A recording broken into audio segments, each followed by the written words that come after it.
I'm Julia. I have a little farm down here in South Burnaby where a lot of folks don't even know there are farms. It's called Urban Digs. We started off there about 5 years ago. When we took this property over, it was completely infested with weeds, with a really bad one called quackgrass, which reproduces through its roots that are big enough to grow right through a potato.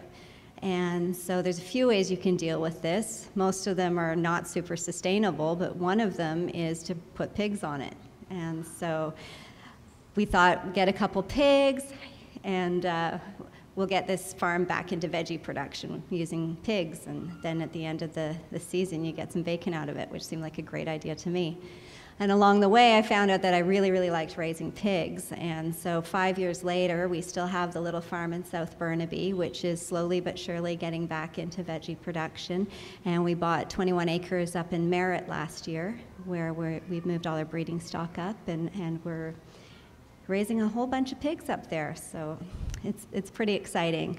We brought 3 of the piglets back down to Burnaby a couple weeks ago, so you can still come down and see the pigs and bring your food scraps. And so that's kind of the very short version of what I've been up to and why I'm standing here today.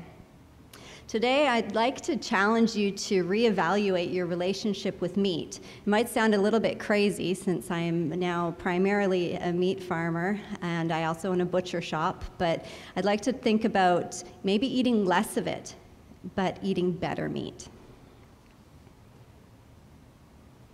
Okay. Go. What do I need to do? Are we stuck again? Let's try this again. I want to just do one click, and then it goes. So what did you do? Just go, the cursor is this one. Oh, okay, perfect. One button. We're in. Okay. There we go.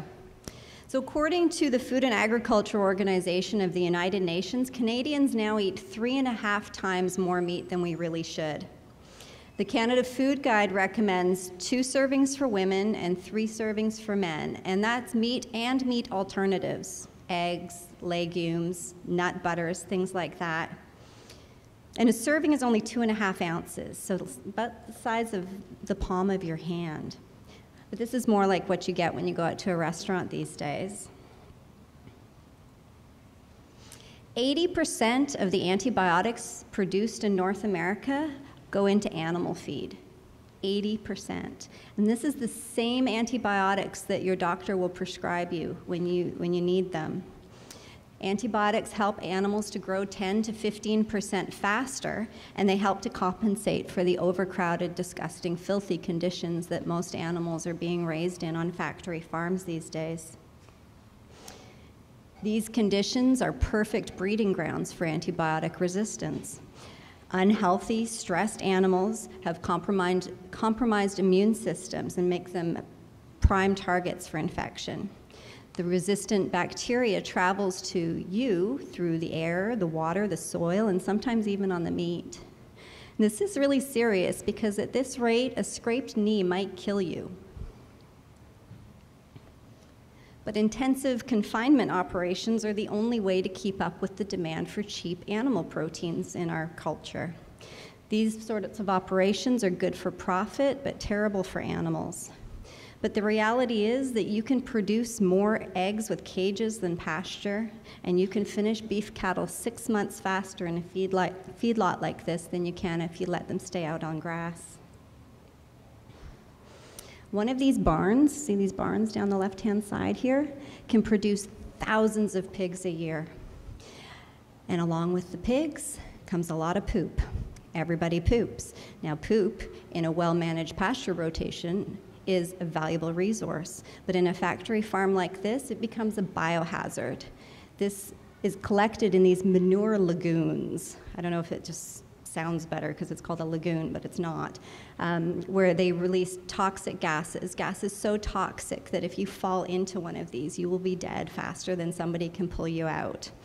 They leach into the groundwater, and whatever's left gets sprayed as fertilizer on nearby fields. Now, these fields tend to be close to communities that can't afford to fight what's going on, and the pollution is just toxic, and it's horrible, and it's raining down manure out of the sky.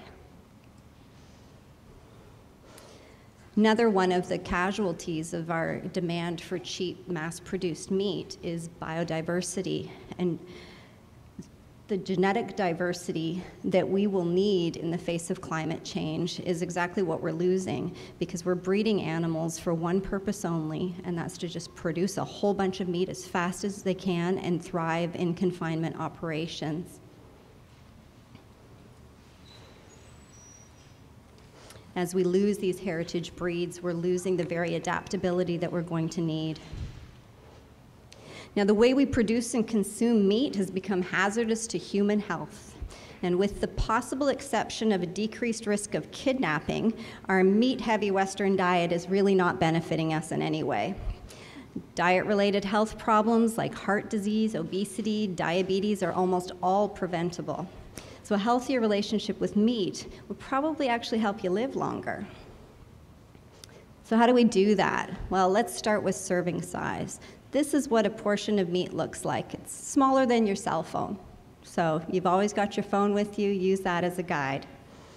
This is about a little bit more than 2.5 ounces of the most expensive pork chop in town, because I raised it. And you're looking at $3.37.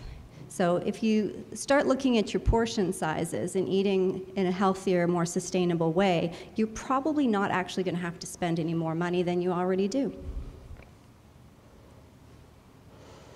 But you are going to have to occupy your kitchen, because it's pretty hard to get food like this out at the fast food chains. As much as A&W would like you to believe that you can now just cruise through the drive-thru and get local, sustainable, ethically raised beef, come on, you know that's not true.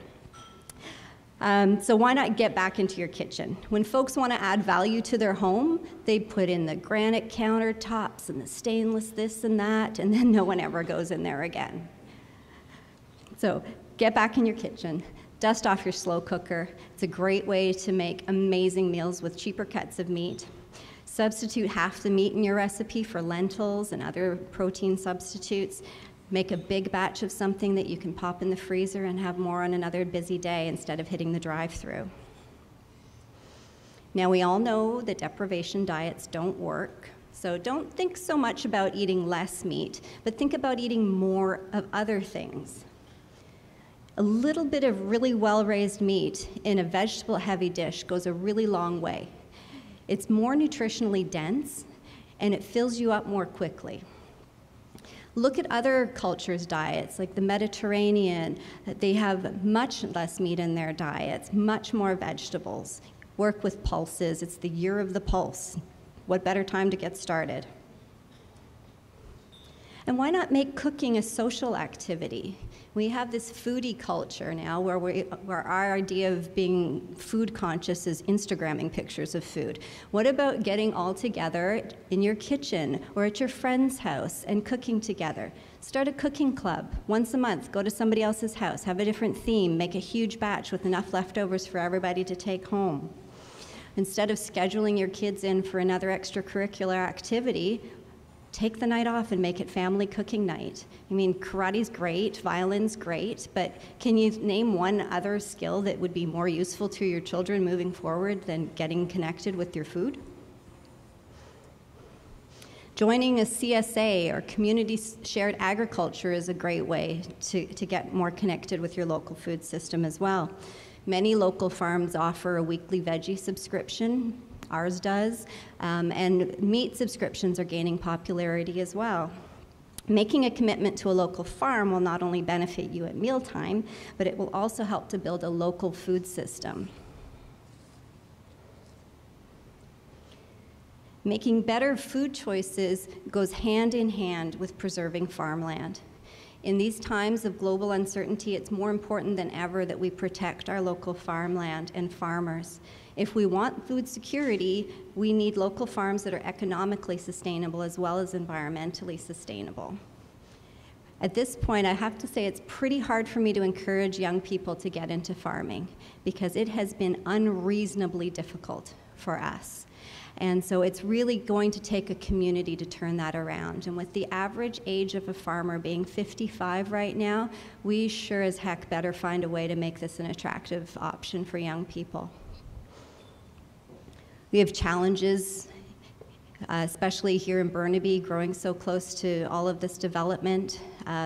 Runoff, the more they pave around us, the wetter our farm gets. We've given up on trying to farm over the winter down in Burnaby because every year it just gets wetter and wetter. You got these 10 acres, giant pile of sand pushing down the water table or pushing up the water table. And so all of that water is running to us. So there's certainly challenges. Even things like dealing with the city.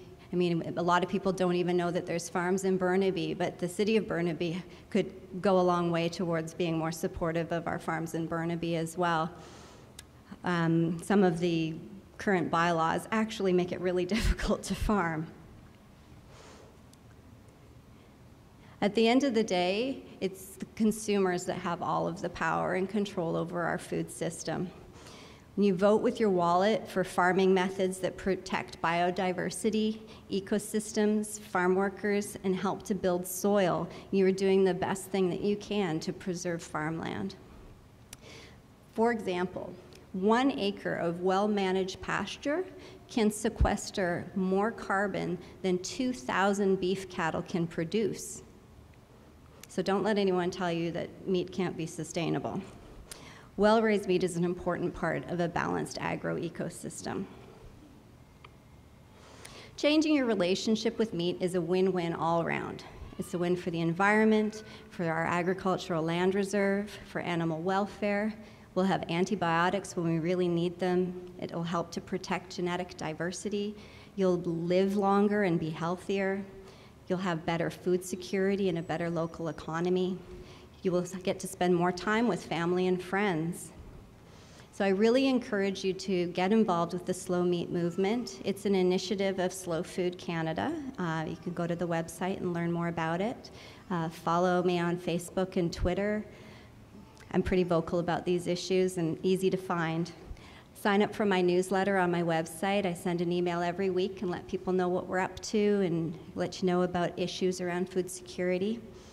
And really just occupy your kitchen and use less meat, more better. And please use these hashtags and find me on social media and brag about what you're doing. And I'd love to share in this journey with you and really help to lock down our local food system and make it better for all of us.